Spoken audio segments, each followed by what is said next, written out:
வாக்குத்தத்தம் ரொம்ப ப்ரொஃபவுண்டான வாக்குத்தத்தம். இன்றைக்கி நான் பேச போகிற காரியம் கொஞ்சம் டீப்பாக இருக்கும். ஸோ கொஞ்சம் நீங்கள் காதை கொடுத்து கவனிக்கும்படி தாழ்மையுடன் நான் கேட்டுக்கொள்கிறேன். நிறைய காரியத்தை நம்ம பார்க்கணும், நிறைய காரியத்தை புரிஞ்சுக்கணும். இதுலேருந்து ஆண்டவர் பல வெளிப்பாடுகளை உங்களோடு பேச போகிறார். எத்தனை பேர் ஆமேன்னு சொல்கிறீங்க? ஒரு வசனத்துலேருந்து நம்ம துவங்க போகிறோம். 1 கொரிந்தியர் 2ஆம் அதிகாரம் 2ஆம் வசனம். 1 Corinthians chapter 2 and verse 2. Pavul சொல்லுகிறாரு, ஐ நோ நத்திங். எல்லாரும் சொல்கிறீங்களா? No nothing. எனக்கு ஒன்றுமே தெரியாது. எல்லாரும் சொல்கிறீங்களா? ஒன்றுமே தெரியாது. சத்தமாக சொல்லுங்கள், ஒன்றுமே தெரியாது. எதை தவிர ஒன்றுமே தெரியாதுன்னா, சிலுவையில் அறையப்பட்ட கிறிஸ்துவை அன்றி எனக்கு வேற ஒன்றுமே தெரியாதுன்னு பவுல் சொல்லுகிறாரு. ஒன்றுமே தெரியாதுன்னு சொல்கிறவர் எவ்வளோ பெரிய ஞானி உங்களுக்கு தெரியுமா? பவுல் மாதிரி எஜுகேட்டட் பர்சனை நீங்கள் பார்க்க முடியாது. எல்லா ஏரியாலையும் குவாலிஃபைடான பர்சனை பார்க்க முடியாது. எப்படின்னா, ஆசாரியர்கள்லேயே ரொம்ப ஒரு மூத்த ஆசாரியர், ஹி வாஸ் பரிசேர் சதுசேர்லேயே ரொம்ப ஒரு பெரிய, ரொம்ப ப்ரைம் பொசிஷனில் இருந்த ஆள் தான் பவுல். ஸோ அந்த பவுல் சொல்லுகிறாரு, இந்த சிலுவையில் அறியப்பட்ட கிறிஸ்துவை அன்றி வேற ஒன்றுமே எனக்கு தெரியாது. உங்களுக்கும் எனக்கும் we should not know anything except the crucified Christ. சிலுவையில் அறையப்பட்ட கிறிஸ்து, which means சிலுவையில் ஏன் இந்த வார்த்தை ஸ்பெஷலாக சொல்லப்பட்டிருக்குன்னா, காஸ்பல்ஸ் இயேசு இந்த உலகத்தில் வாழ்ந்தப்போ அவர் பல காரியத்தை சொல்லிக் கொடுக்குறார். நீங்கள் எப்படி வாழணும், என்னை போலவே உங்களால் வாழ முடியும், எனக்குள்ளே இருந்த வல்லமை என்ன, நான் எதுக்காக வந்தேன், என்னுடைய பர்பஸ் என்ன, நான் எப்படி மரித்தேன் அப்படின்லாம் சொல்கிறார். ஆனால் பவுல் மாத்திரம்தான் அவருடைய லெட்டர்ஸில் அவர் சொல்கிறாரு, சிலுவையில் அறையப்பட்ட கிறிஸ்து. அப்படின்னா சிலுவையில் அறையப்பட்ட கிறிஸ்துவுக்கு அப்புறம் நம்மளுக்கு நிறைய ஆசீர்வாதங்கள் வருகிறது, புதிய புதிய வாசல்கள் திறக்கப்பட்டிருக்கிறது, புதிய புதிய வழிகள் நமக்கு திறக்கப்பட்டிருக்கு. எத்தனை பேர் ஆமேன்னு சொல்றீங்க? That is called as the finished work of God. செய்து முடித்த ஆண்டவருடைய கிரியை இயேசு உங்களுக்காக எனக்காக சிலுவையில் செஞ்சு முடிச்சிருக்கிறாரு. எத்தனை பேர் சொல்றீங்க அதுக்காக நான் ரொம்ப சந்தோஷமா இருக்கிறேன்னு? அவர் எனக்காக எல்லாத்தையும் செஞ்சு முடிச்சிட்டாருன்னு எத்தனை பேர் விசுவாசிக்கிறீங்க? இந்த ஒரே ஒரு காரியத்தை தான் நம்ம ஃபுல்லாக மெடிடேட் பண்ண போகிறோம், சிலுவையில் அறையப்பட்ட கிறிஸ்து. கலாத்தியர் 3ஆம் அதிகாரம் 8ஆம் வசனத்தை நம்ம வாசிக்க போகிறோம். கலாத்தியர் 3:8. மேலும் தேவன் விசுவாசத்தினாலே புறஜாதிகளை நீதிமான்கள் ஆக்குறதற்கென்று வேதம் முன்னாக கண்டு. எல்லாரும் சொல்றீங்களா? முன்னாக கண்டு. சத்தமாக சொல்றீங்களா? இங்கிலீஷில் அந்த வார்த்தை என்னன்னா ஃபோர்சீங்கா. ஃபோர்சி. வேதம் முன்னாக பார்த்துருக்கு. முன்னாகனா எப்போ பார்த்துச்சு? உலக தோற்றத்திற்கு முன்பாகவே பார்த்துருச்சு. முன்னாடி என்ன பார்த்துச்சுன்னா, புறஜாதிகள் ரட்சிக்கப்படுகிறத உலக தோற்றத்துக்கு முன்னாடியே வேதம் பார்த்துருச்சு. யார் புறஜாதிகள்னா, நீங்களும் நானும் தான் புறஜாதிகள். நம்ம யூத மக்கள் இல்லைல்ல, நம்மெல்லாம் இந்த மாதிரி. இன்னைக்கு என்ன தேதி? 12ஆம் தேதியா? 12ஆம் தேதி 9 மணிக்கு சர்ச்சில் உட்காந்து இயேசு தான் மெய்யான தேவன் ஆத்திரம் தோத்திரம் ஆமேன்னு சொல்லணும்னு உலக தோற்றத்துக்கு முன்னாடியே அவர் முன் குறித்தனால தான் நீங்களும் நானும் இங்கே உட்காந்துருக்குறோம். இல்லை நம்ம எங்கேயோ இருப்போம், ஒருவேளை அக்ஷயா ஹோட்டலில் நேரம் பிரேக்ஃபாஸ்ட் சாப்பிட்னு இருப்போம், இல்லை ஏதோ ஒரு டிவி நிகழ்ச்சியை பார்த்துட்டு இருப்போம், இல்லை ஃப்ரெண்ட்ஸோட பீச்சில் இருப்போம். ஆனால் இதை முன்குறிக்கப்பட்ட நேரத்தினால தான் உங்களுக்கும் எனக்கு ரட்சிப்பு வந்திருக்கு. நம்ம எல்லாரும் சேர்ந்து இந்த இடத்துல உட்காந்துருக்கோம். எத்தனை பேர் ஆமேன்னு சொல்கிறீங்க? ஸோ காட் ஃபோர்ஸா அவர் முன்னாடியே கண்டார். என்ன கண்டார்னா, உனக்குள் சகல ஜாதிகளும் ஆசீர்வதிக்கப்படும் என்று ஆபிரகாமுக்கு சுவிசேஷமாய் முன் அறிவித்திருந்தது. ஆபிரகாமுக்கு என்னங்க சுவிசேஷம் அறிவிக்கப்பட்டிருந்தது? நான் இப்போ உங்கள்கிட்ட ஒரு கேள்வி கேட்குறேன். சுவிசேஷம் என்ன? What is good news? What is good news? சுவிசேஷம்னா என்ன? இயேசு இல்லாத சுவிசேஷம் இருக்கா? யாராவது சொல்லுங்களேன். இயேசுவே இல்லாத குட் நியூஸ் இருக்கா? இயேசு தான் குட் நியூஸ். அந்த குட் நியூஸ் தான் நான் ஃபஸ்ட்டு வசனத்துலேருந்தே ஆரம்பித்தேன். சிலுவையில் அறையப்பட்ட கிறிஸ்து தான் குட் நியூஸ். எத்தனை பேர் விசுவாசிக்கிறீங்க? ஏன்னா இயேசுவை வித்தியாசமாகலாம் ப்ரொஜெக்ட் பண்ணுறாங்க இந்த ஊர்காரங்க, இந்த சயின்டிஸ்ட்லாம். என்ன தெரியுமா பண்ணுறாங்க? இயேசுவை வித்தியாசமாக ப்ரொஜெக்ட் பண்ணுறாங்க. அவர் மற்ற கடவுளில் இவரும் ஒரு கடவுள், இவர் ஒரு ப்ராஃபெட் முகமது மாதிரி இவரும் ஒரு ப்ராஃபெட்டு. அவர் போயிட்டார், அவர் மறிக்கலைங்க, அவர் எங்கேயோ போயிட்டார், அவர் இறந்து போயிட்டார். இந்த மாதிரி பல வார்த்தைகளை சொல்கிறாங்க. ஆனால் உங்களுக்கும் எனக்கும் எங்கே தெரியுமா விசுவாசம் உருவாகிறது, ஆரம்பிக்கிறது? சிலுவையில் அறியப்பட்ட கிறிஸ்துவை நம்ம பேசுகிறோமோ அன்னையிலிருந்து தான் அந்த விசுவாச வாழ்க்கை துவங்குறது. எத்தனை பேர் ஆமேன்னு சொல்கிறீங்க? ஸோ ஆபிரகாமுக்கு அறிவிக்கப்பட்ட சுவிசேஷம் என்னன்னு தான் நம்ம பார்க்க போகிறோம். எத்தனை பேர் ரெடியாக இருக்கிறீங்க? ஆபிரகாமு எப்படி ஜீசஸ் என்கவுண்டர் பண்ணார்? சுவிசேஷம்னாலே இயேசு இருக்கணும். ஆபிரகாமுக்கு என்ன சுவிசேஷம் அறிவிக்கப்பட்டது? எத்தனை பேர் ரெடியாக இருக்கிறீங்க? எனக்கு 2 வாலண்டியர்ஸ் தேவை. யாராவது 2 பேர் வந்தீங்கன்னா நல்லாயிருக்கும். ஜெரி தான் ஆபிரகாம். விசுவாச தகப்பன். இவர் வந்து புறஜாதி, புறஜாதி ஆபிரகாம். ஆண்டவருடைய சித்தத்தை நீங்கள் புரிஞ்சுக்கோங்க. ஆண்டவருடைய சித்தம் என்னன்னா, அவர் புறஜாதிகள் ஆசீர்வதிக்கப்படும்படி அவர் முன்னே கண்டார். உலக தோற்றத்துக்கு முன்னாடி நான் இருக்கிறேன்னா, உலக தோற்றத்துக்கு முன்னாடியே இவர் ஆசீர்வதிக்கப்படணும்னு நான் ஃபிக்ஸ் பண்ணிட்டேன். என்ன ஆசீர்வாதம்னா, ஆபிரகாமின் ஆசீர்வாதம் புறஜாதிக்கு வரணும்னு நான் முன்னாடியே பார்த்துட்டேன். இப்போ இவருடைய ஆசீர்வாதம் புறஜாதிக்கு வரணும்னா, ரட்சிப்பு இவருக்கு வந்தாதான் ஆசீர்வாதம் இவர்லேருந்து போக முடியும். எத்தனை பேருக்கு புரியுது? இயேசுவே இல்லாத ஆசீர்வாதமே கிடையாது.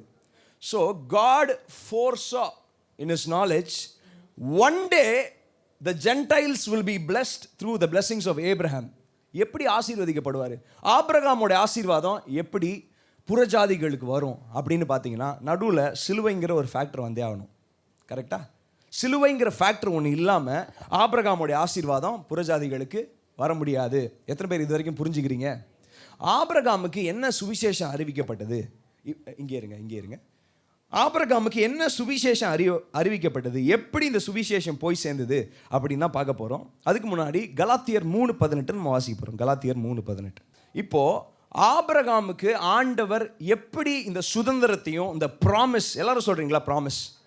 The promise of Abraham, ஆண்டவர் ஆபிரகாமுக்கு எப்படி தரார்னா, அந்த சுதந்திரத்தை எப்படி தரார்னா, அது பிரமாணத்தினால, நியாய பிரமாணத்தினால உண்டான ஆசீர்வாதம் கிடையாது. இது அவர் கிருபையாக அவருடைய ஐஸ்வர்யத்தின்படி, அவருடைய எண்ணத்தின்படி இவருக்கு கொண்டு வந்திருக்கிற ஆசீர்வாதம். எத்தனை பேருக்கு விளங்குது? ஸோ மறுபடி இவர் யாரு? புறஜாதி. இவர் யாரு? ஆபிரகாம். இவர் ரட்சிக்கப்படும்படி ஆண்டவர் எப்போ பார்த்தாரு? உலக தோற்றத்துக்கு முன்னாடியே முன் அறிந்தார். He foresaw. யாருடைய ஆசீர்வாதத்தை பெற்றுக்கொள்ளணும்னு? ஆபிரகாமோட ஆசீர்வாதம். ஆபிரகாமுடைய ஆசீர்வாதம் புறஜாதிக்கு வரணும்னா ஃபஸ்ட்டு ரட்சிப்பு ஆபிரகாமுக்கு வரணும். அப்போ தான் ஆசீர்வாதமாக மாற முடியும். அதனால தான் அடிக்கடி சொல்கிறேன், ரட்சிக்கப்பட்ட எல்லாருமே ஆசீர்வாதமாக மாறுகிறது தான் ஒரு பெரிய ஆசீர்வாதம்.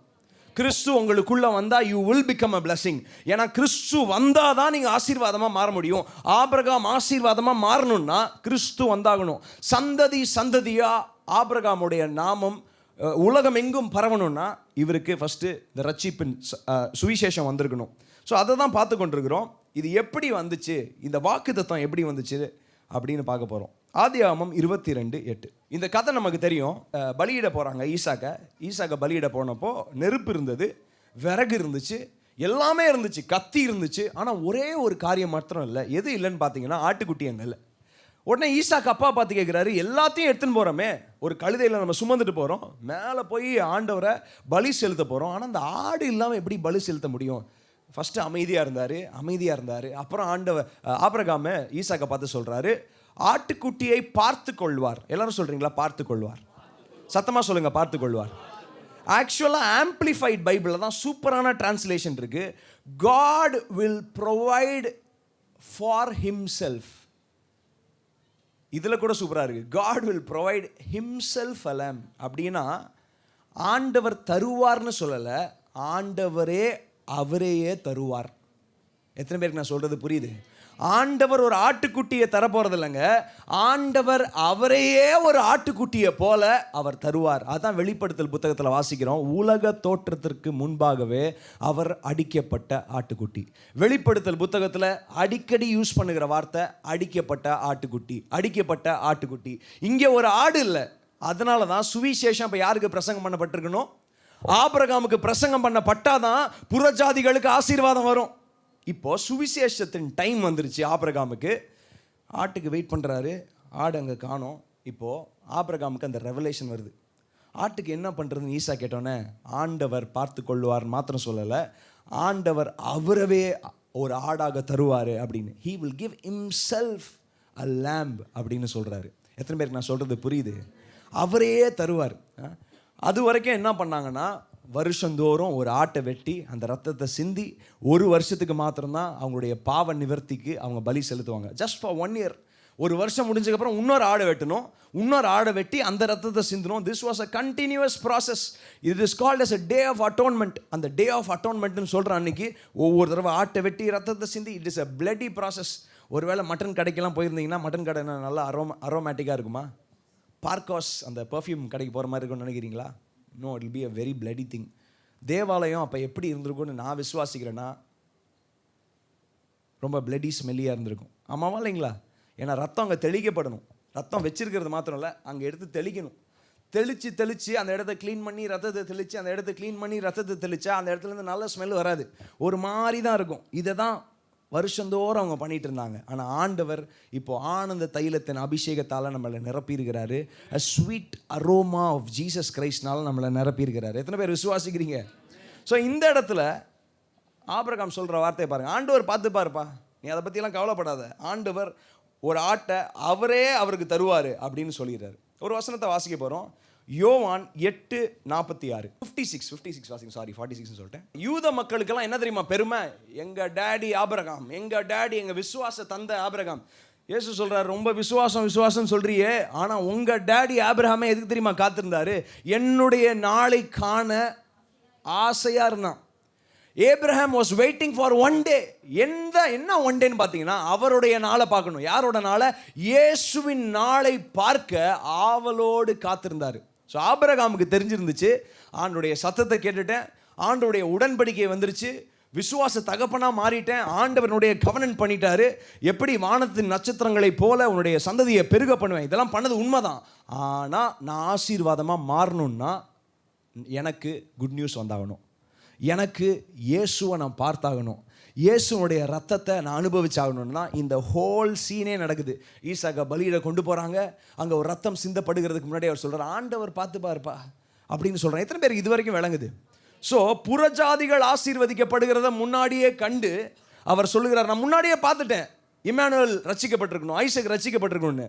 யார் மூலியமாக ஆசீர்வதிக்கப்படணும்? ஆபிரகாம் வழி ஆசீர்வதிக்கப்படணும். ஆபிரகாம் வழி ஆசீர்வாதம் போகிறதுக்கு ஆபிரகாமுக்கு ஃபஸ்ட்டு நற்செய்தி சொல்லப்பட்டிருக்கணும். நற்செய்தி எங்கன்னா இங்கிருந்து தான் இங்கே வந்திருக்கு. உங்களுக்கும் எனக்கும் நற்செய்தி வந்துருச்சு. 2024 வருஷங்களுக்கு முன்பாக இயேசு சிலுவையில் தொங்கினார். This is the greatest good news. இந்த நியூஸு ஆபிரகாமுக்கு முன் அறிவிக்கப்பட்டதுனால ஆபிரகாமின் ஆசீர்வாதங்கள் எல்லாம் புறஜாதிகளுக்கு வந்திருக்கு. எத்தனை பேர் என்ன ஃபாலோ பண்ணுறீங்க? எத்தனை பேருக்கு நான் சொல்கிறதெல்லாம் புரியுது? இன்னைக்கு சர்மனோட டைட்டில் என்னன்னா டுடே. எல்லாரும் சொல்கிறீங்களா டுடே? எல்லாரும் சத்தமாக சொல்லுங்கள் டுடேன்னு. இன்னும் நல்லா சத்தமாக சொல்லுங்கள் டுடே. டுடே ஆண்டவர் சொல்கிறாரு டுடே. எப்படி லாஸ்ட் டேஸ்? எத்தனை பேர் லாஸ்ட் டேஸுங்கிற வார்த்தை கேள்விப்பட்டிருப்பீங்க? லாஸ்ட் டேஸ் என்னையிலிருந்து தெரியுமா? Last days the day of பென்டிகாஸ்ட்லேருந்தே லாஸ்ட் டேஸ் தான். கிட்டத்தட்ட 2023 வருஷமாகவே லாஸ்ட் டேஸாக தான் இருக்குது. அப்பையிலிருந்தே கடைசி நாட்களில் என்னுடைய ஆவியை ஊற்றுவேன்னு யோவேல் தீர்க்க தரிசன புத்தகத்தில் அவர் சொல்லியிருக்கிறாரு. ஃபார் ஆல்மோஸ்ட் 2000 இயர்ஸ் லாஸ்ட் டேஸ்லாம் இருக்கிறோம். எல்லாரும் வந்து இப்போ பேசிகிட்டு இருக்கிறோம், கடைசி நாட்களில் பூகம்பம் வருதுயா, கடைசி நாட்களில் எர்த்குவேக் வருது, வால்கேனோ வருது, சுனாமி வருது. இல்லைங்க, 2000 வருஷமாக லாஸ்ட் டேஸ் தான். லாஸ்ட் டேஸ்னால் ஏதோ வந்து வீக்கெண்டு கிடையாது, ஓ இந்த வரப்போத சனிக்கிழமை ஞாயிற்றுக்கிழமை லாஸ்ட் டேஸ், அப்படி கிடையாது. லாஸ்ட் டேஸ்னால் it is a full span. ஆண்டுடைய பார்வையில் ஒரு நாள் 1000 வருஷம் போல் இருக்கும். ஆண்டருடைய பார்வையில் days are calculated very differently. So ஆனால் இன்னைக்கு நான் சொல்கிறேன், இன்னைக்கு நான் எதை பற்றி பேசுகிறேன்னா டுடே பற்றி பேசுகிறேன். டுடே ஆண்டவர் ஒரு ப்ராமிஸை உங்களுக்கும் எனக்கும் வாக்குத்தத்தம் பண்ணியிருக்கிறாரு. அந்த ப்ராமிஸ் என்ன பார்த்தீங்கன்னா இளைப்பாறுதல். எத்தனை பேர் ஆமேன்னு சொல்கிறீங்க?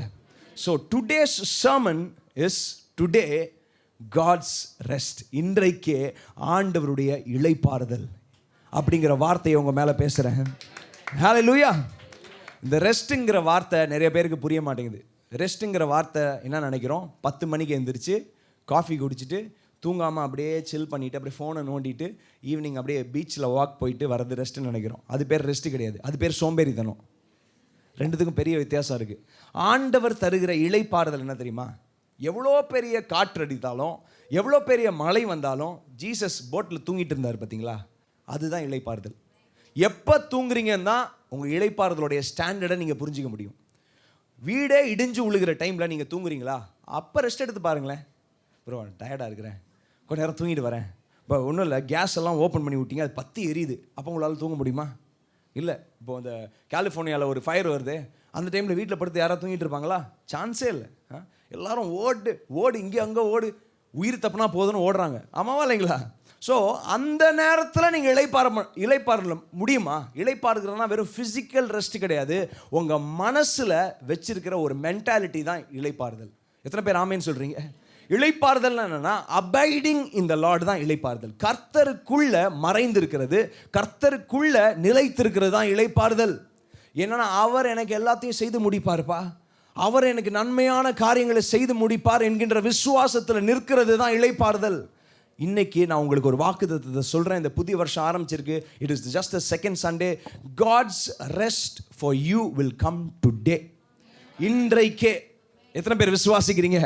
இன்னைக்கு டுடேனா என்னன்னு நம்ம பார்க்க போகிறோம். எப்படி லாஸ்ட் டேஸ்க்கு அவ்வளோ பெரிய மீனிங் இருக்குதோ அதே போல் டுடேக்கு ஒரு மீனிங் இருக்குது, அதை பார்க்க போகிறோம். இன்றைக்கி எபிரேயர் 4ஆம் அதிகாரத்தை ஃபுல்லாக தியானம் பண்ண போகிறோம். எபிரேயர் 4ஆம் அதிகாரத்துலேருந்து நிறையா ஆண்டவர் ரகசியங்களை நம்மளோட பேச போகிறாரு. 4ஆம் அதிகாரம் 1ஆம் வசனத்தை எடுப்போம். எபிரேயர் 4:1. ஓகே. ஆனபடினாலே அவருடைய இளைப்பாறுதலில் பிரவேசிக்கிறதற்கான வாக்குத்தத்தம் நமக்குண்டாயிருக்க உங்களில் ஒருவனும் அதை அடையாமல் பின்வாங்கி போகாமல் காணப்படாதபடிக்கு பயந்திருக்க கடவுவோம். அப்படின்னா ஒரே ஒரு ப்ராமிஸ் மாத்திரம் பெண்டிங். எல்லாரும் சொல்றீங்களா? ஒரே ஒரு ப்ராமிஸ் மாத்திரம் பெண்டிங். சத்தமா சொல்லுங்க, ஒரே ஒரு ப்ராமிஸ் மாத்திரம் பெண்டிங். அந்த ப்ராமிஸ் எப்போவே நிறைவேறவே இல்லை. இப்போ பழைய ஏற்பாடுலாம் அந்த ப்ராமிஸ் நிறைவேறவே இல்லை. ஃபார் எக்ஸாம்பிள், இப்போ ப்ராமிஸ் லேண்ட் இருக்கு, கானான் தேசம். கானான் தேசத்துக்கு போன உடனே இளைப்பாறுதல் வந்துருச்சானா? வரல. எந்த சூழ்நிலையிலையும் இளைப்பாறுதல் வரல. இளைப்பாறுதல் எப்போ வந்துச்சுன்னா இந்த சுவிசேஷம் பிரசங்கிக்கப்பட்ட அந்த நேரத்தில் தான் இந்த இளைப்பாறுதல் வருகிறது. இப்போ 4ஆம் வசனத்தை நம்ம வாசிக்கலாம். அதே 4ஆம் அதிகாரம் 4ஆம் வசனத்தை நம்ம வாசிக்க போகிறோம். ஆண்டவர் எல்லா கிரியையும் முடிச்சுட்டு அவர் 7ஆம் நாள் ஓய்வு எடுக்கிறார். விச் மீன்ஸ் கிரியைகளுக்கு ஓய்வு கொடுக்கறது தான் இளைப்பாறுதல். எத்தனை பேருக்கு புரியுது? கிரியைக்கு ஓய்வு கொடுக்கறதுனா என்னங்க? ஒர்க்ஸுக்கு ஓய்வு கொடுக்கறதுனா என்ன? நீங்கள் கிரியை செய்து ஆண்டவர்கிட்டருந்து நன்மைகளை பெற்றுக்கொள்ளலாம். கிரியைகளை செய்து ஆண்டவர்கிட்டருந்து புதிய புதிய ஆசீர்வாதங்களை பெற்றுக்கொள்ளலாம். கிரியை செஞ்சு ஆண்டவரை பிரியப்படுத்தலாம்னு நினைக்கிறது இளைப்பாறுதல் கிடையாது. இளைப்பாறுகிறதெல்லாம் ஆண்டவர் உங்களுக்கு எல்லாத்தையும் செய்து முடிப்பார். நீங்கள் இளைப்பாறுகிறப்ப தான் ஆண்டவருடைய ஆசீர்வாதத்தின் நிறைவை நீங்கள் அனுபவிப்பீங்க. எத்தனை பேர் ஆமேன்னு சொல்கிறீங்க? ஸோ இங்கே ஒரு கம்பேரிசனை பவுல் கொண்டு வருகிறார். என்ன கம்பேரிசன்னா, எப்படி ஆண்டவர் 6 நாள் வேலை செஞ்சுட்டு 7ஆம் நாள் ஓய்வு எடுத்தாரோ அதே மாதிரி ஒரே ஒரு ஓய்வு நாள் மாத்திரம் உங்களுக்கு காத்திருக்கு. ஒரே ஒரு பெண்டிங் ப்ராமிஸ் இருக்குது. அந்த பெண்டிங் ப்ராமிஸ் தான் ஆண்டவர் தருகிற இளைப்பாறுதல். எத்தனை பேர் ஆமேன்னு சொல்கிறீங்க? ஆண்டவருடைய இளைப்பாறுதலை எப்போ அவர் கொடுக்குறாரு, யார் மூலியமாக அவர் கொடுக்குறாருன்னு நம்ம பார்க்க போகிறோம். இப்போ 4ஆம் வசனத்திலிருந்து 11ஆம் வசனம் வரைக்கும் கொஞ்சம் லெங்தி பேசேஜ். இதை நம்ம படிக்க போகிறோம். 7ஆம் வசனத்தில் தான் இந்த வார்த்தை இருக்குது. இன்று என்று சொல்வதினாலே. இன்று, இன்னைக்கு நான் ஏற்கனவே சொன்ன தலைப்பு டுடேஸ் டாபிக் இஸ் டுடே. இன்னைக்கு நான் என்ன பேச போகிறேன்னா டுடே. இன்று அப்படின்னு தாவீது முன்னறிவித்திருக்கிறாரு. இன்று அப்படின்னு நீங்கள் டுடேன்னு பார்த்தீங்கன்னா வரப்போகிற ஃப்யூச்சர் டென்ஸை அவர் இன்றுன்னு சொல்லியிருக்கிறார். இன்றைக்கி கொஞ்சம் காம்ப்ளெக்ஸான திங்ஸ் நம்ம பார்க்க போகிறோம். வரப்போகிற ஃப்யூச்சர் ஒரு சீசனை அவர் இன்றுன்னு சொல்லியிருக்கிறாரு. இன்று தான் இளைப்பாறுதல் நாள். இன்னொரு இடத்துல தாவீதை பற்றி சொல்லப்பட்டிருக்கு, அதுக்கு கீழே இன்னொரு நபரை பற்றி சொல்லப்பட்டிருக்கு. அது யாருன்னு பார்த்தீங்கன்னா யோசுவா. யோசுவாவை தான் இஸ்ரவேல் மக்களை எங்கே நடத்துகிறாரு? கானானுக்குள்ளே நடத்துகிறாரு. அவர் சொல்கிறாரு, ஒருவேளை யோசுவா அந்த இளைப்பாறுதலை பற்றி பேசியிருந்தா நம்ம காத்திருக்க வேண்டிய அவசியம் இல்லையே. தாவீதும் காத்திருந்தாரு, யோசுவாவும் காத்திருந்தாரு. என்ன இளைப்பாறுதலுக்கு காத்திருந்தாருன்னா காட்ஸ் ரெஸ்ட்டுக்குள்ள உங்களையும் என்னையும் சேர்க்கறதற்காக. இப்போ காட்ஸ் ரெஸ்ட்டு எதில் வந்துச்சுன்னு நான் ஃபஸ்ட்டு வசனத்துலேருந்து ஆரம்பித்தேன். சிலுவையில் அறையப்பட்ட கிறிஸ்துவை அன்றி வேற ஒன்றை குறித்து நான் பிரசங்கம் பண்ண போகிறதில்ல அப்படின்னு பால் சொன்னார்ல, அதுக்குள்ளே தான் ஆண்டவருடைய இளைப்பாறுதல் தங்கியிருக்கிறது. எத்தனை பேர் விசுவாசிக்கிறீங்க? பாருங்களேன், ஆண்டவர் ஏதேன் தோட்டத்தில் ஆதாமையும் ஏவாளையும் படைக்கிறாரு, படைச்சி வச்சிட்டாரு. இப்போ தான் புதுசாக படைக்கப்பட்டிருக்கிறாங்க. அந்த ஏதேன் தோட்டத்தில் அழுகை கிடையாது, அந்த ஏதேன் தோட்டத்தில் புலம்பல் கிடையாது, கவலை கிடையாது. ஆனால் ஆண்டவர் உடனடியாக பண்ண விஷயம் என்ன தெரியுமா? பாவம் வந்துச்சு, இவங்க அந்த ஆப்பிள் எடுத்து சாப்பிட்டாங்க, உடனே ஆண்டவர் ஒரு கொலையை பண்ணுறாரு. என்ன கொலையை பண்ணார்? ஒரு ஆட்டை அடித்து அதோட தோலை பிச்சு அங்கே ரத்தம் சிந்தப்பட்டது. உடனே அந்த தோல்னால இவங்களுக்கு உடுத்து வைக்கிறாரு. The moment God created Eden, அந்த சந்தோஷமான நிகழ்வில், அந்த சூப்பரான லைஃப் கிவிங் ஏரியாவில் ஆண்டவர் ஒரு மர்டரை பண்ணுறாரு. மர்டரா இல்லைங்களா?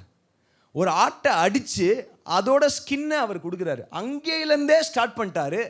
ஆண்டவர் என்ன பண்ணுறது, அந்த ரத்தத்தை பார்க்கணும், அந்த ரத்தத்தின் பலிக்கு ஒரு சப்ஸ்டியூட் தேவைப்படுகிறது ஏதேன்லேருந்தே ஆரம்பிக்குது.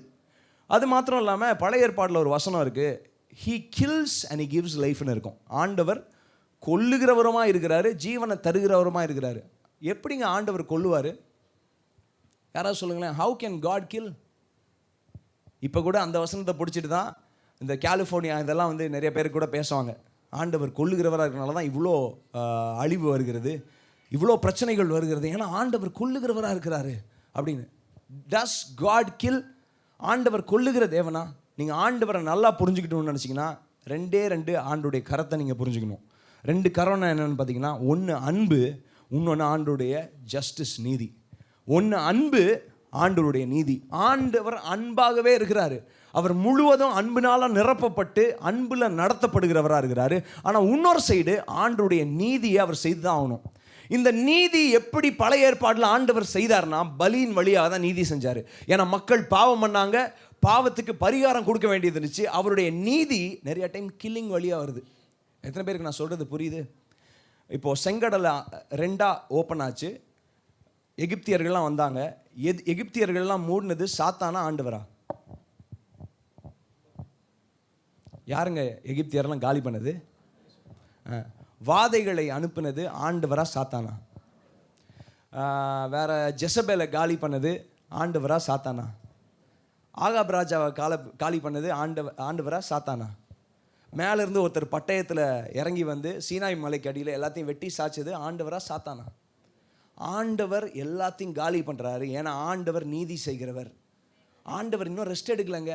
எண்ணெயிலேருந்து ரெஸ்ட் எடுக்கலன்னா ஏதேன் தோட்டத்திலேருந்தே ஆண்டவர் ரெஸ்ட் எடுக்கலை. ஏன்னா ஆண்டவருடைய நீதியின் வழியாக அவர் நீதி இன்னும் பார்க்கல, நீதியை பார்க்கல. ஆண்டவர் பிஸியாகவே இருக்கிறாருன்னா அன்பும் செலுத்துறாரு, கிருபையும் காட்டுறாரு. இன்னொரு சைடில் அவர் சில பேரை சாகடிச்சு நிற்கிறார். நான் சொல்கிறது பைபிள்லேருந்து சொல்கிறேன்னா வெளியிலேருந்து சொல்கிறேன்னா? பைபிள்லேருந்து தான் சொல்கிறேன். நான் உங்களுக்கு தெளிவாக சொன்னேன், ஆண்டவர் தான் சாகடிச்சார், சாத்தான் சாகடிக்கலன்னு. God went on a killing spree. நிறைய பேரை காலி பண்ணுறாரு. அப்போ ஆண்டவர் மோசமான ஆண்டவரா? ஆண்டவர் மோசமான ஆண்டவர் இல்லை, அவர் நீதியின் தேவன், அவர் பொய் உரையாத தேவன். எந்த அளவுக்கு அவர் அன்பாக இருக்கிறாரோ அவருக்குள்ளேருந்து நீதியும் வரும். அந்த நீதிக்கு அவர் வழியே தெரியல. அதனால தான் அவருடைய ஒரே பேரான குமாரனை சிலுவையில் தராரு. சிலுவையில் தந்துட்டு, சிலுவையில் அவர் ஜீவனை தந்து ஒரே தரம் அவர் ரத்தத்தை சிந்தினால அவர் சொல்கிறாரு, இனிமேல் நீங்கள் ஆட்டை வெட்ட வேண்டிய அவசியம் இல்லை. யாராவது கடைசியாக ஆட்டை வெட்டி சாப்பிட்ருக்குறோம், ஆட்டை வெட்டி யாராவது ரத்தம் சிந்தணுமா? கடைசியாக ரத்தம் சிந்தி அது சர்ச்சுக்கு எடுத்துகிட்டு வந்து எங்கேயாவது தெளிச்சு விட்டோமா? யாருமே பண்ணல. ஏன் பண்ணலன்னா, இயேசுவின் ரத்தம் மாத்திரம் வரப்போகிற ஜெனரேஷன்ஸுக்கு போகும். இன்னும் 20,000 வருஷம் இந்த உலகம் இருந்தாலும் இயேசுவின் ரத்தம் மாத்திரம் அவ்வளோ வல்லமை நிறைந்ததாக இருக்குது. அது மாத்திரம் போதும். எத்தனை பேர் விசுவாசிக்கிறீங்க? எத்தனை பேருக்கு நான் சொல்கிறது இது வரைக்கும் புரியுது? We are journeying from Old Testament to New Testament, New Testament to Old Testament. ஆபிரகாமுக்கு ஒரு சுவிசேஷம் அறிவிக்கப்பட்டது. எப்படி அறிவிக்கப்பட்டதுன்னா, ஈசாக்கை பலியிடுகிற அந்த நாளில் அறிவிக்கப்பட்டுச்சு. என்னன்னா, அவருக்காகவே அவர் ஒரு ஆட்டை தெரிந்து கொள்வார். He will give himself a lamb அப்படின்னு சொல்கிறாரு. அவர் பார்த்து கொள்வார், நம்ம கவலைப்பட வேண்டிய அவசியம் இல்லைன்னு. இப்போது ஆபிரகாமுக்கு இந்த சுவிசேஷம் பிரசங்கம் பட்டதுக்கப்புறம் ஆபிரகாமின் ஆசீர்வாதங்கள் எல்லாம் புறஜாதிகளுக்கு வருது. என்னைக்கு வருதுன்னா, இன்று வருகிறது. டுடே அப்படிங்கிற வார்த்தையில் வருகிறது. எத்தனை பேர் ஆமேன்னு சொல்கிறீங்க? அதுதான் எபிரேயர் 4ஆம் அதிகாரத்தில் நம்ம பார்க்குறோம். Today God is going to give rest. Today God is going to give rest. Yovan 19:30 நம்ம பார்க்கலாமா? இப்போ ஜீசஸ் சொல்கிறாரு, எல்லாம் முடிந்தது. சிலுவையில் எல்லாம் முடிந்ததுன்னு தலையை சாய்த்து பிதாவிடம் ஆண்டவரிடம் ஆவியை ஒப்பு கொடுத்தார். ஒப்பு கொடுத்த உடனே காட் ரெஸ்டட். உங்களுக்கு ஒரு ஆச்சரியமான வார்த்தை சொல்லட்டுமா? எபிரேயரில் மட்டும்தான் 2ஆம் அதிகாரத்தில், 3ஆம் அதிகாரத்தில், 4ஆம் அதிகாரத்தில், 6ஆம் அதிகாரத்தில் காட் சீட்டட் அப்படிங்கிற வார்த்தையை நீங்கள் பார்க்கலாம். காட் ஃபைனலி சேட் டவுனுங்க. எத்தனை பேருக்கு நான் சொல்கிற இன்டென்சிட்டி உங்களுக்கு புரியுதுன்னு தெரியல. காட் சீட்டட்ங்கிற வார்த்தை வெறும் எபிரேயரில் தான் பார்க்கலாம். அது 2ஆம் அதிகாரம், 3ஆம் அதிகாரம், 4, 6 பார்க்கலாம். ஃபைனலாக எந்திரிச்சு நின்று அப்பா உட்காந்துட்டாரு. ஏன் எந்திரிச்சு நின்னார்னா, அன்பு காட்டிகிட்டே இருந்தார். அவர் நீதியும் செய்ய வேண்டிய, அவர் எந்திரிச்சு நிற்க வேண்டியதாக இருந்துச்சு. ஃபைனலாக அவருடைய பிள்ளை சிலுவையில் அவர் தந்ததுக்கு அப்புறம் he sat down சொல்லிட்டு இப்போ ஆண்டவர் இளைப்பாறுதலுக்குள்ள அவரும் இருக்கிறாரு, அந்த இளைப்பாறுதலுக்குள்ள உங்களையும் அழைத்திருக்கிறாரு. எத்தனை பேர் விசுவாசிக்கிறீங்க? he is also rested. ஏன் ரெஸ்டட்னா, வாக்குத்தத்தத்தை நிறைவேற்ற முடியல. அவர் என்ன முன் அறிந்திருந்தார்னா, புறஜாதிகள் ரட்சிக்கப்படணும்யா, ஐசக் ரட்சிக்கப்படணும், இங்க இருக்கிற ஒவ்வொருத்தரும் ரட்சிக்கப்படணும்னா அவர் எந்திரிச்சு நின்னாரு. எல்லாருமே ரட்சிக்கப்பட்டாகணுமே, இதுக்கு என்ன செய்யலாம்? ஆட்டை வெட்டலாமா? ப்ராஃபட்ஸ் அனுப்பலாமா? ஆண்டுடைய சத்தத்தை பேசுறவங்களை அனுப்பலாமா? ஒவ்வொரு காலகட்டத்தில் ஒவ்வொரு தேவன மனுஷனை பயன்படுத்தி என்னுடைய சத்தத்தை தெரிவிக்கலாமா அப்படின்னு அவர் எந்திரிச்சு நின்னாரு.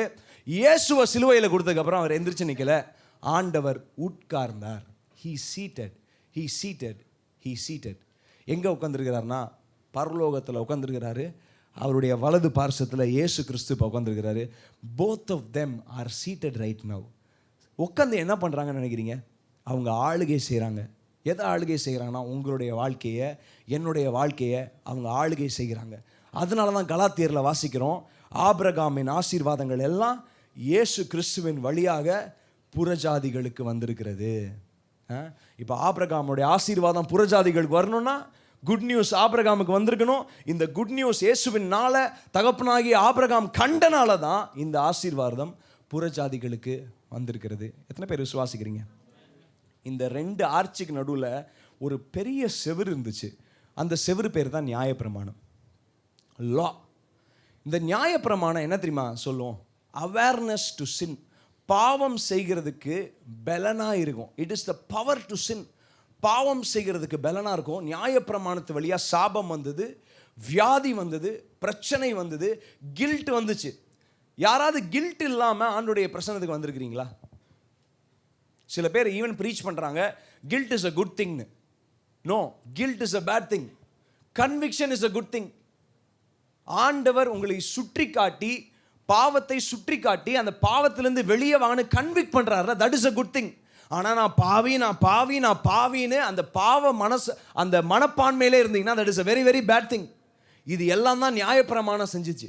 நியாயப்பிரமாணம் என்ன செஞ்சிச்சுன்னா, கில்ட்டை கொண்டு வந்துச்சு, கர்ஸை கொண்டு வந்துச்சு, வியாதியை கொண்டு வந்துச்சு. இந்த நியாயப்பிரமாணத்தை எல்லாத்தையும் இயேசு சிலுவையில் குலைத்திருக்கிறார். எதற்காகனா, இன்று என்கின்ற ஆசீர்வாதம், டுடே அப்படிங்கிற ஆசீர்வாதத்துக்காக ஆண்டவர் நியாயப்பிரமாணத்தை குலைத்து, அந்த டுடே ஆண்டவர் கொண்டு வந்திருக்கிற ஆசீர்வாதம் என்ன தெரியுமா? ஆண்டவருடைய இளைப்பாறுதல். எத்தனை பேர் ஆமேன்னு சொல்றீங்க? இந்த இளைப்பாறுதலுக்குள்ள இஸ்ரவேல் மக்கள் போலங்க. வசனத்தில் வாசமே, ஒருவேளை யோசுவா காலத்திலேயே அந்த நாளை குறித்து சொல்லியிருந்தா இந்த நாளுக்கு காத்திருக்க வேண்டிய அவசியம் இல்லைன்னு எழுதியிருக்கிறாரு. ஒருவேளை தாவீது அந்த நாளை குறித்து சொல்லியிருந்தா இந்த நாளுக்கு காத்திருக்க வேண்டிய அவசியம் இல்லைன்னு. ஆனால் நீங்களும் நானும் எந்த நாளில் தெரியுமா இருக்கிறோம்? டுடேல இருக்கிறோம். Today is a day of salvation. இந்த நாளே ரட்சிப்பின் நாள், இந்த நாளே ஆசீர்வாதத்தின் நாள், இந்த நாளே ஆண்டவருடைய இளைப்பாறுதலில் பங்கேற்கிற நாள். நீங்களும் நானும் ஆண்டவருடைய இளைப்பாறுதல் இருக்கிறோம். யாரையோ பார்த்து நான் சொல்கிறேன், ஆண்டவர் உங்கள் மேலே கோபமா இல்லை, ஆண்டவர் உங்களை கொல்லுகிற தேவன் கிடையாது. இன்னைக்கும் ஆண்டவர் உலகத்தில் சுற்றி போய் யாரை சாகடிக்கலான்னு சுற்றுறது கிடையாது. இப்போ வருகிற சாவெல்லாம் ஆண்டவர்னால வருகிறது இல்லை. God is not going to murder anybody. எத்தனை பேருக்கு நான் சொல்கிறது புரியுது? பழைய ஏற்பாட்டில் ஏன் சாகடிச்சார்னு நான் சொன்னேன். அவருக்கு சாகடிக்கிறது பிடிக்காது, ஆனால் அவருக்கு வேறு வழி தெரியல. ஏன்னா அவர் நீதி செஞ்சாகணும். ஆண்டுடைய நீதியை அவர் எங்கே தெரியுமா செஞ்சு முடித்தார்? சிலுவையில் செஞ்சு முடிச்சிட்டாரு. அதனால தான் சிலுவையை கொண்டு நீங்களும் நானும் நீதிமான்கள் ஆக்கப்பட்டிருக்கிறோம். இதெல்லாம் பெரிய ரகசியங்க. இதெல்லாம் பெரிய பரலோகத்தின் ரகசியம். நீங்களும் நானும் நீதிமான்கள் ஆக்கப்பட்டது நம்மளுடைய நற்கிரிகளை வச்சு இல்லை. ஏதோ ஆண்டவருக்காக நீங்கள் 8 நாள் உபவாசம் பண்ணீங்க, இல்லை ஆண்டவருக்காக தசமபாகம் பண்ணீங்க கொடுத்தீங்க, இல்லை ஆண்டவருக்காக பொருத்தனையை பண்ணீங்க, அப்படின்லாம் ஆண்டவர் உங்களை ஆசீர்வதிக்கலை. சிலுவையில் அவருடைய குமாரனை தந்து அங்கே ரத்தம் சிந்தப்பட்டதுனால நீங்களும் நானும் நீதிமான்கள் ஆக்கப்பட்டிருக்கிறோம். இது எவ்வளோ பெரிய ஆசீர்வாதம்னா, ஆண்டவருடைய இளைப்பாறுதலில் தங்கி இருக்கிற ஆசீர்வாதம். நீங்கள் எபிரேயரில் போய் வாசி பார்த்தீங்கன்னா ரொம்ப ஆச்சரியமாக இருக்கும். காட் சீட்டட்னு பார்க்கலாம். அவர் இப்போ அமர்ந்திருக்கிறாருங்க. அதனால தான் ஆண்டவர் உங்களை பார்த்து சொல்கிறாரு, அமர்ந்திருந்து நானே தேவன் என்று அறிந்து கொள்ளுங்கள். நீயும் உட்காரு, நான் உட்காந்துருக்கிறது போல நீயும் உட்காரு.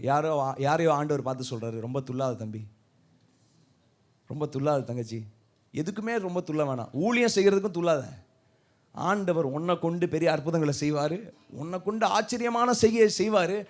Don't pressurise your self. அதனால தான் ஒரு கம்பேரிசன் வருகிறது. எப்படி ஆண்டவர் 6 நாள் வேலை செஞ்சு 7ஆம் நாள் ஓய்வு எடுத்தாரோ அதே போல் அந்த ஓய்வுக்குள்ளே உங்களை கொண்டு வந்திருக்கிறாரு. இஃப் காட் நீடட் ரெஸ்ட்னா உங்களுக்கும் ரெஸ்ட்டு தேவை. சரீர ரெஸ்ட்டு கிடையாது, மனசில் ரெஸ்ட். ரெஸ்ட்டுனா என்னென்னு சொல்லட்டுமா?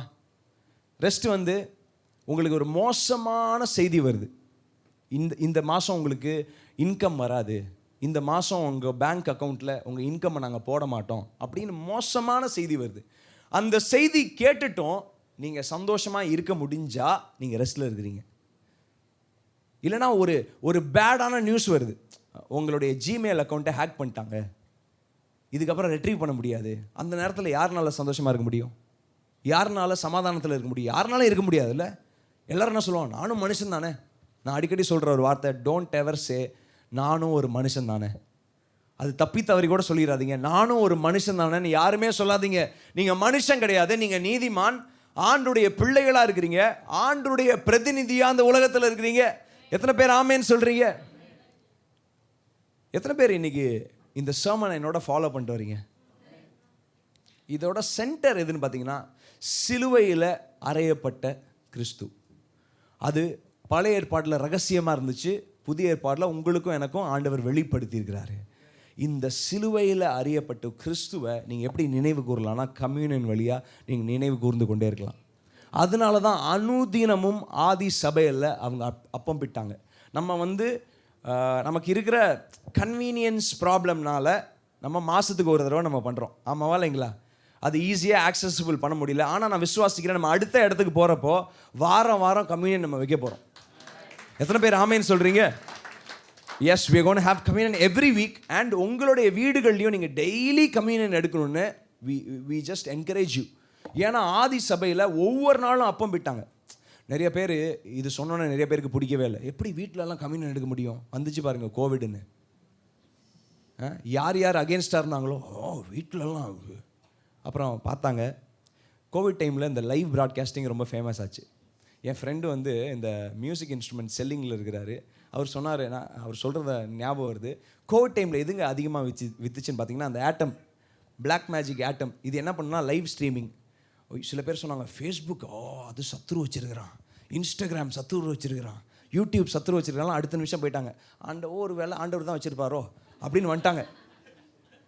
ஸோ அந்த கோவிட் நிறைய காரியத்தை நமக்கு நிறைய கற்றுக் கொடுத்துச்சு, நிறைய பெனிஃபிஷியலான திங்ஸ் வந்துச்சு இந்த மாதிரி லைவ் ப்ராட்காஸ்டிங். அதில் ஒன்று, வீட்டில் அப்பம் பிட்க ஆரம்பித்தாங்க.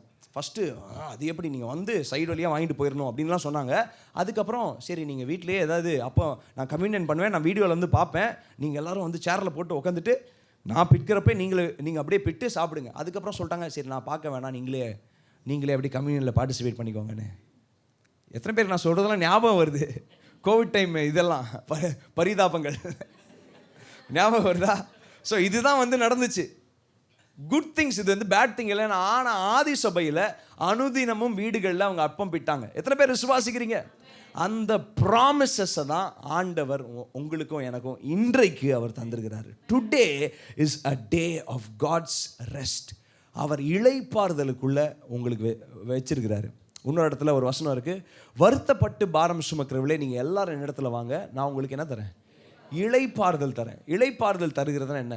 நீங்கள் டெய்லி கொத்தனார் வேலை செஞ்சுட்டு சாயந்தரம் அவர்கிட்ட போனீங்கன்னா அவர் காலெல்லாம் ப்ரெஸ் பண்ணி ஹாட் வாட்டர் பாத்து கொடுத்து நல்லா பிளாங்கெட்டில் படுக்க வச்சு நல்லா தூங்குப்பா, இதுதான் இளைப்பாறுதலா? கிடையாது. வருத்தப்பட்டு பாரம் சுமக்கிறவர்களேனா என்ன?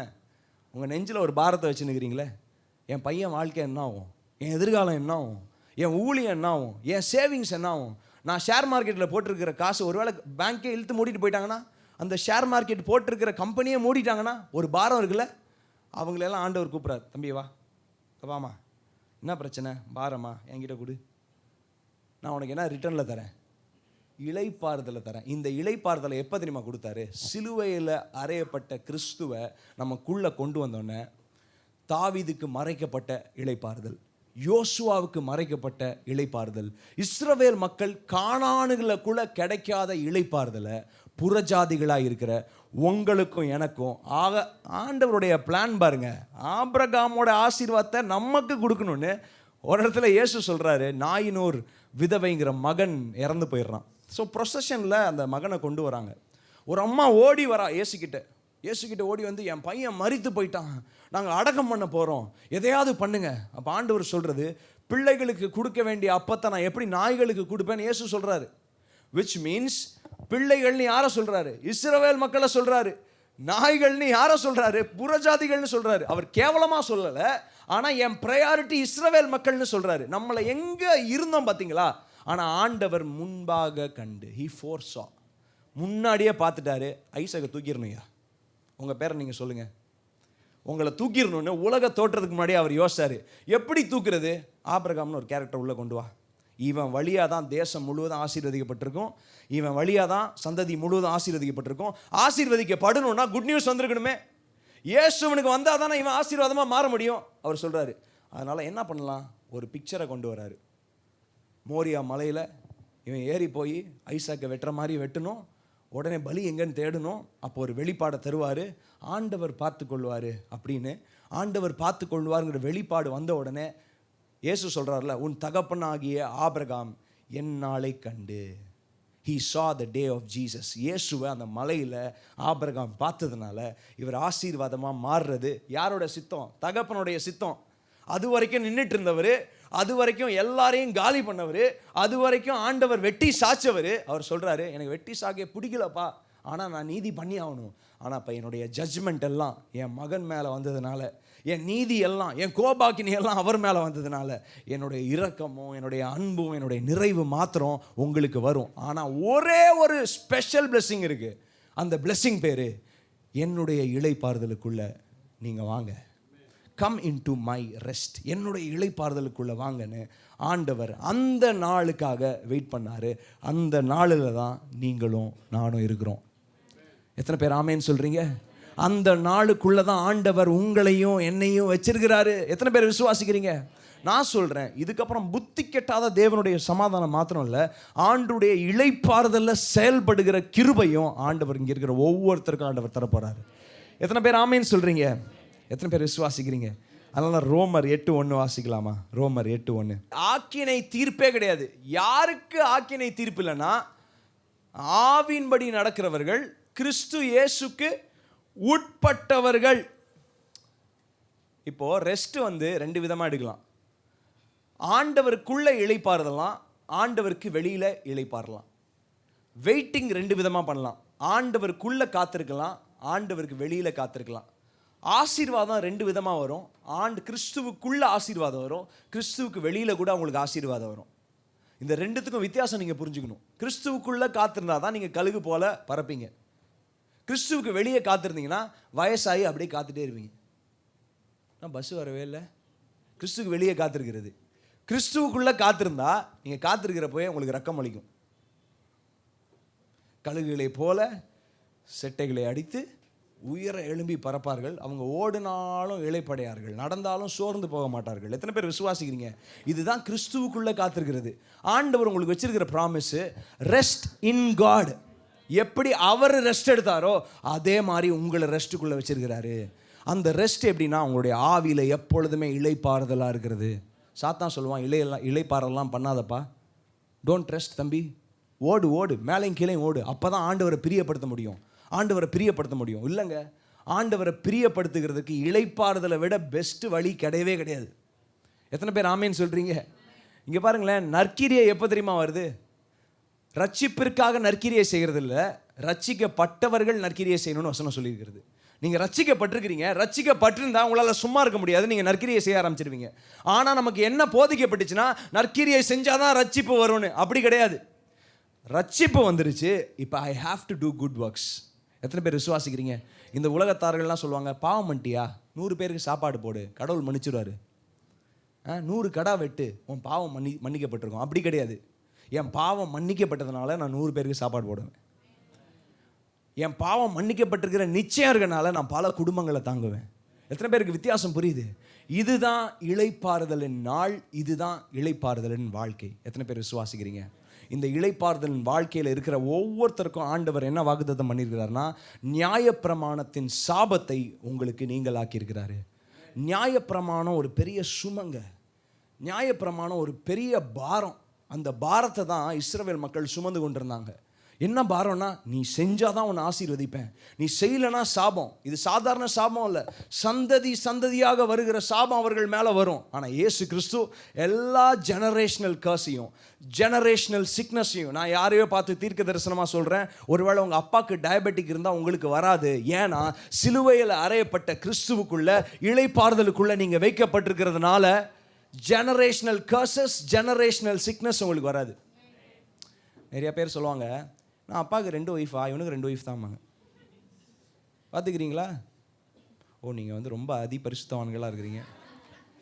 சில பேர் சொல்லுவாங்கன்னா தலையில் 2 சுழி. எங்கள் ஸ்கூலில் ஒரு பையன் 3 சுழி இருந்துச்சு அவனுக்கு. அவனெல்லாம் ஒரு மாதிரியாகவே பார்த்துன்னு இருப்பாங்க, எங்கே போய் முடியுமோ வாழ்க்கை அந்த மாதிரி. அவனுக்கு கல்யாணம் ஆச்சானே தெரியல, சுழியை பார்த்துனே உட்காந்துருந்தாங்க.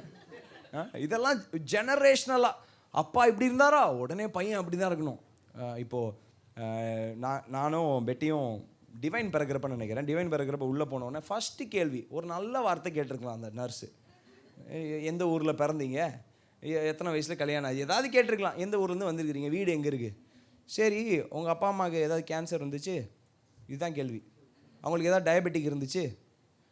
உடனே பெட்டி சொன்னான், உன் டெஸ்ட்டும் வேணாம் ஒன்றும் வேணாம், எந்த ஊசியும் என் பொண்ணுக்கு போடாதீங்க, நான் பொண்ணை ஃபஸ்ட்டு தூக்கின்னு போகிறேன்னு. நாங்கள் ஊசியே போடல, அன்றைக்கே தூக்கி வேண்டோம். நீ ஊசியே போடாது, இந்த கேள்வியெல்லாம் என்கிட்ட கேட்காத. எங்கள் அப்பா அம்மாவோட கேர்சஸ்லாம் எனக்கு கிடையாது. அவங்க வியாதி இருந்தாலும் பரவாயில்ல, இல்லாட்டியும் பரவாயில்ல. நான் இப்போது ஃபினிஷ்ட் ஒர்க் ஆஃப் கிரைஸ்டுக்குள்ளே இருக்கிறேன், சிலுவையில் அறையப்பட்ட கிறிஸ்துக்குள்ளே இருக்கிறனால நான் இளைப்பாறுதலுக்குள்ளே இருக்கிறேன். எத்தனை பேர் ஆமேன்னு சொல்கிறீங்க? நீங்கள் எல்லாரும் சிலுவை நிழலில் இருக்கிறீங்க. சிலுவை அசால்ட்டாக எண்ணிராதீங்க. இது இஸ்ரவேல் மக்களுக்கு மறைக்கப்பட்டிருந்த ஒரு ஆசீர்வாதம், உங்களுக்கும் எனக்கும். அதனால தான் எனக்கு ரொம்ப பிடிக்கும். என்னன்னா, புறஜாதியாக இருந்த என்ன நீங்கள் தேடி வந்திருக்கிறீங்களே. இஸ்ரவேல் மக்கள்லாம் சொந்த ஜாதிங்க, காட்ஸ் ஃபேவரட் சில்ட்ரன். நம்மலாம் அன்ஃபேவரட்டாக இருந்தோம். நம்ம எங்கேயோ தூர தேசத்தில் ஏதோ கல்லையும் மண்ணையும் வணங்கி கொண்டிருந்தோம், ஏதோ மரத்து மேலே கடவுள்னா யாருன்னே தெரியாமல் இருந்தோம். ஆனால் இயேசு சிலுவையில் தொங்கின உடனே அந்த திரை சீலை 2ஆக கிழிந்தது. அவர் சொல்கிறார், இனி யூதன் என்றும் இல்லை, கிரேக்கன் என்றும் இல்லை, எல்லாம் everybody same because of one man's obedience. நம்ம அடிக்கடி ஒரு பாட்டு பாடுவோமே, ஒருவராலே ஒருவர் மூலமாய் நான் நீதிமானாய் மாற்றப்பட்டேனே. எத்தனை பேர் விசுவாசிக்கிறீங்க? அவர் ஒருவர் மூலமாக நீதிமான்கள் ஆக்கப்பட்டதுனால டுடேஸ் ப்ராமிஸ். இந்த டுடேங்கிற வார்த்தை is a golden day, golden word. எப்படி லாஸ்ட் டேஸுங்கிறது ஒரு சீசனோ, இந்த டுடேங்கிறது ஒரு சீசன். யார் யார் கிறிஸ்துவுக்குள்ளே ரட்சிக்கப்படுகிறாங்களோ அவங்க டுடே என்கின்ற பிளெஸ்ஸிங்குள்ள, காட்ஸ் ரெஸ்ட்டுங்கிற பிளெஸ்ஸிங்குள்ளே அவங்க இருக்கிறாங்க. எத்தனை பேர் ஆமேன்னு சொல்கிறீங்க? நம்ம எல்லாரும் இருக்கிற இடங்களில் எழுமின்னு இருக்கலாமா?